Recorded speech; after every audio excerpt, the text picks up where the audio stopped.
요즘 소비자들은 어디에 돈을 쓰고 있지? 앞으로 소비자들은 어디에 돈을 쓸 것인가를 예측하고 파악하는 일입니다. 요즘 소비자들은 어디에 돈을 쓰고 있을까요? 그걸 알면 내가 이 수업을 듣고 있냐라고 이렇게 물어보실 수도 있겠는데요. 먼저 대략적인 돈 되는 트렌드 키워드를 말씀드리면요. 요즘에는 시니어, 싱글족, 반려동물, 가치소비 등등등등이 있을 것 같습니다. 먼저 시니어를 한번 살펴보도록 하죠. 현재 대한민국에서 가장 중요한 단어입니다. 인구 고령화에 따른 소비시장의 급격한 확대 때문인데요. 인구가 많다 보니 당연히 시장도 무지 커졌습니다. 근데 시장이 커지는 것만큼 공급이 쫓아가지는 못하는 것 같습니다. 시니어들을 위한 상품이나 서비스는 그렇게 많이 보이지 않습니다. 다들 소비력이 왕성하다는 젊은 사람들을 위한 비즈니스에만 관심이 있는 것 같습니다. 시니어분들을 위한 패션 산업, 먹거리, 주거 산업, 의식주 등등등을 한번 고민해 보시기 바라겠습니다. 시니어분들은 어떤 옷을 입을까요? 예전처럼 헐렁한 양복하고 몸빼 등을 입을까요? 아닙니다. 지금의 시니어와 향후의 시니어는 전혀 다른 모습을 보이게 될 것이 분명합니다. 보이는 사진들처럼 말이죠. 음식과 주거생활도 예전과는 전혀 다른 모습을 보이기 시작합니다.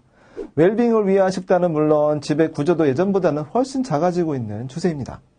뿐만 아니라 건강과 의료 서비스, 미용과 여가생활 등 다양한 비즈니스가 수없이 펼쳐져 있습니다. 시니어에 대한 비즈니스는 지금 가장 크고 가장 많은 사람들이 관심을 갖고 있는 비즈니스입니다. 시니어와 노인들이 많아지게 되면 자연스럽게 장애인들과 몸이 불편하신 분들이 늘어나게 됩니다. 인구 고령화와 함께 향후에 가장 개선이 필요한 산업이기도 합니다. 일본에서는 이미 이러한 문제가 심각한 사회 문제가 되어서 많은 관련 비즈니스들이 개발되고 있습니다. 일본이 로봇 기술이 가장 발달하게 된 이유도 로봇을 만들어서 노인 복지에 활용하기 위해서라고 하네요. 인구가 고령화되면서 노인들을 돌볼 젊은 사람들은 없고 로봇들이 노인분들을 돌보게 하기 위해서라고 합니다.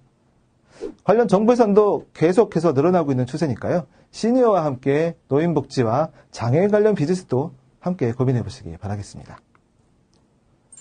두 번째로 고민해야 될 트렌드는 싱글족입니다. 대한민국의 1인 가구 증가세가 전 세계에서 가장 빠르다는 통계 자료가 있습니다. 이제 4가구 중에 3가구는 혼자 사는 가구라고 하는데요. 주위에도 혼자 사시는 분들이 굉장히 많이 있는 것 같습니다.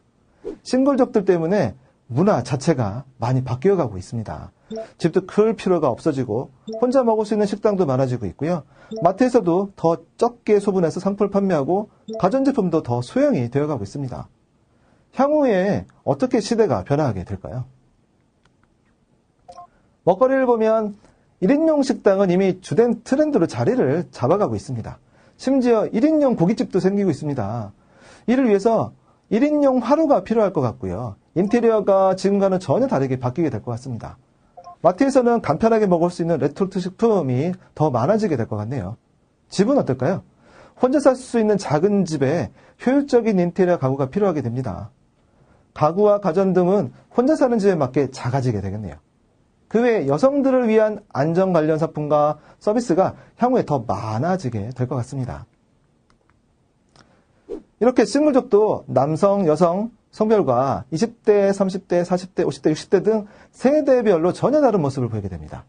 하지만 분명한 건 지금처럼 혼자 사는 사람들이 계속 늘어나게 되면 사회적인 모든 시스템들이 많이 바뀌게 될 것이라는 점입니다. 의식주를 비롯한 모든 생활 모습의 변화를 잘 살펴보시면서 비즈니스의 기회를 찾아보시기 바랍니다. 세 번째로 고민해 봐야 될 사회적인 변화는 반려동물입니다. 한 보고서에서는 2020년까지 6조 원 규모의 시장으로 현재 약 2배 정도 더 성장할 거라고 예측을 하고 있습니다. 왜 이렇게 반려동물 시장이 커지고 있을까요? 답은 인구가 고령화되고 혼자 사는 사람들이 많아지고 외로움을 느끼는 사람들이 많아지고 있기 때문입니다. 모든 상황이 반려동물 산업에 굉장히 유리해져 가고 있습니다. 때문에 반려동물에 관련된 관심은 점점 더 높아지게 될 것 같고요. 관련 용품이나 사료시장은 물론이고요. 관련 의료산업이나 패션, 애견호텔 등 이런 것들도 사람들이 많은 관심을 갖고 있습니다. 또한 버려지는 유기견 등 이런 관련된 이슈들도 좀 많아지고 있을 것 같네요. 시니어, 싱글족, 반려동물 이렇게 대표적인 3가지 트렌드만 한번 대략 훑어보았습니다. 이 트렌드들은 장기적으로 미래 대한민국 사회에 많은 영향을 미치게 될 중요한 요인입니다. 항상 고민하시면서 트렌드들을 통한 비즈니스의 기회를 발견해 보시기 바라겠습니다.